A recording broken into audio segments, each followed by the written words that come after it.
জন্মদিনে আমি একটি কবিতা বলবো। কবিতার নাম হলো খোকার সাদ। লিখেছেন কাজী নজরুল ইসলাম। আমি হব সকালবেলার পাখি, সবার আগে কুসুম বাগে উঠবো আমি ডাকি। সূর্যি মামা ওঠার আগে উঠবো আমি জেগে। হয়নি সকাল ঘুমো এখন মা বলবেন রেগে।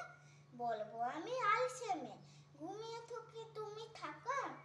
হয়নি সকাল তাই বলে কি সকাল হবে না কাল? আমরা যদি না জাগি মা কেমনে সকাল হবে? তোমার ছেলে উঠবে মা গো রাত হবে তবে।